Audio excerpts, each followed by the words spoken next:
Jamii ya Watanzania imekumbwa na mshtuko na huzuni kufuatia tukio la kusikitisha la mtoto mwenye umri wa miaka 12 kujinyonga baada ya kukemewa na wazazi wake, tukio lililotokea wilayani Gairo, mkoani Morogoro, na kuzua mjadala mpana kuhusu malezi, afya ya akili kwa watoto pamoja na mbinu za malezi ya kizazi kipya. Kwa mujibu wa taarifa zilizochapishwa na chanzo cha habari cha Michuzi Blog, mtoto huyo aliyetambulika kwa jina la Rajabu Ali Mohamed, mkazi wa kijiji cha Ijava, alifariki dunia baada ya kujinyonga nyuma ya nyumba yao kwa kutumia mkanda wa suruali yake. Historia ya tukio.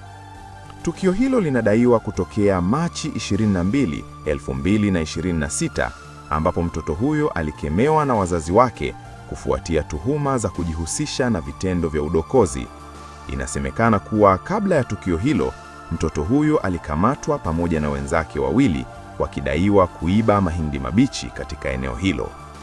Kwa mujibu wa kamanda wa polisi mkoa wa Morogoro, Alex Mkama, uchunguzi wa awali umebaini kuwa kukemewa kwa mtoto huyo kulimfanya ajisikie vibaya kisaikolojia, hali iliyompelekea kuchukua uamuzi huo mbaya wa kujinyonga.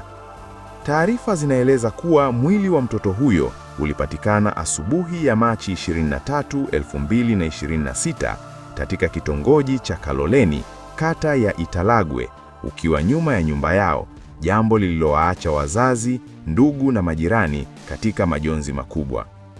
Maelezo ya polisi. Akizungumza kuhusu tukio hilo, Kamanda Mkama alisema kuwa jeshi la polisi linaendelea na uchunguzi wa kina ili kubaini mazingira yote yaliyopelekea tukio hilo. Aidha, alitoa wito kwa wazazi na walezi kuwa makini katika malezi ya watoto, hasa katika namna ya kutoa adhabu au maonyo. Alisisitiza kuwa ingawa nidhamu kwa watoto ni muhimu, ni vyema kutumia mbinu zinazolenga kujenga badala ya kuharibu kisaikolojia, kwani watoto wengi hawana uwezo mkubwa wa kustahimili msongo wa mawazo unaoweza kusababishwa na ukali wa maneno au adhabu kali. Huzuni na mshtuko kwa jamii. Wananchi wa eneo la Ijava na maeneo ya jirani wameelezea kusikitishwa kwao na tukio hilo, wakisema kuwa ni tukio lisilotarajiwa, hasa kutokana na umri mdogo wa mtoto huyo. Baadhi ya majirani wamesema mtoto huyo alikuwa akionekana kama mtoto wa kawaida asiye na dalili za matatizo makubwa ya kitabia, jambo linaloonyesha kuwa mara nyingi watoto hubeba hisia zao ndani bila kuzionyesha wazi. Tukio hilo limeacha maswali mengi miongoni mwa jamii, likiwemo swali la msingi kuhusu namna bora ya kushughulikia makosa ya watoto bila kuwaathiri kisaikolojia. Wataalamu wa afya ya akili wanasema kuwa watoto wadogo wanaweza kuchukua hatua za ghafla wanapokumbwa na msongo wa mawazo, aibu au hofu ya adhabu. Kwa mujibu wa wataalamu hao, kukemewa au kuadhibiwa kwa ukali kunaweza kuathiri sana hali ya akili ya mtoto, hasa ikiwa mtoto huyo hana mfumo mzuri wa kuungwa mkono kihisia. Wanaeleza kuwa watoto wanahitaji kuelimishwa kwa njia ya mazungumzo, kueleweshwa madhara ya makosa yao na kupewa nafasi ya kujieleza badala ya kukabiliwa na ukali wa moja kwa moja.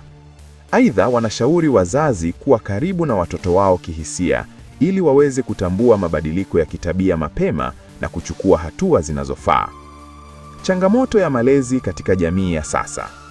Tukio hili linaangazia changamoto kubwa katika jamii ya sasa kuhusu malezi ya watoto. Katika mazingira ya sasa, watoto wanakabiliwa na vishawishi mbalimbali pamoja na shinikizo la kijamii, jambo linalohitaji wazazi kuwa na mbinu bora za malezi. Wataalamu wa masuala ya kijamii wanasema kuwa malezi ya kisasa yanapaswa kuzingatia zaidi mawasiliano na uelewa kuliko adhabu kali. Aidha, wanaonya kuwa matumizi ya lugha kali au vitisho vinaweza kuwa na athari kubwa kwa watoto, ikiwini pamoja na kuathiri hali ya kujiamini kwao na hata kusababisha maamuzi hatari kama yalivyotokea katika tukio hili. Wito kwa jamii. Baada ya tukio hili, wito umetolewa kwa jamii nzima kushirikiana katika malezi ya watoto kwa kuwajenga kisaikolojia na kijamii. Viongozi wa jamii wamehimiza kuwepo kwa elimu zaidi kuhusu afya ya akili, hasa kwa watoto na vijana, ili kuwasaidia kukabiliana na changamoto wanazokutana nazo. Aidha, wazazi wamehimizwa kutumia mbinu chanya za malezi kama vile kushauri, kuhimiza na kuelekeza badala ya kuadhibu kwa ukali. Tukio lingine lililoripotiwa. Katika taarifa hiyo hiyo, Jeshi la Polisi mkoani Morogoro liliripoti pia tukio lingine la mtu mzima mwenye umri wa miaka 70 aliyefariki ghafla katika eneo la stendi ya mabasi ya Msamvu. Inadaiwa kuwa marehemu huyo alidondoka ghafla baada ya kushuka kwenye basi, na baadaye ilithibitika kuwa tayari alikuwa amefariki kabla ya kufikishwa hospitalini. Ingawa tukio hilo ni tofauti, linaonyesha changamoto mbalimbali zinazokumba jamii, kuanzia afya ya akili hadi matatizo ya kiafya ya ghafla. Hitimisho. Kifo cha mtoto huyu wa miaka 12 ni tukio la kusikitisha linalopaswa kuwa fundisho kwa jamii nzima. Linaonyesha umuhimu wa kuzingatia afya ya akili kwa watoto pamoja na kutumia mbinu sahihi za malezi zinazojenga na kulinda ustawi wa mtoto. Wakati uchunguzi ukiendelea, jamii imebaki na huzuni na maswali mengi, lakini pia na somo kubwa juu ya umuhimu wa mawasiliano bora kati ya wazazi na watoto.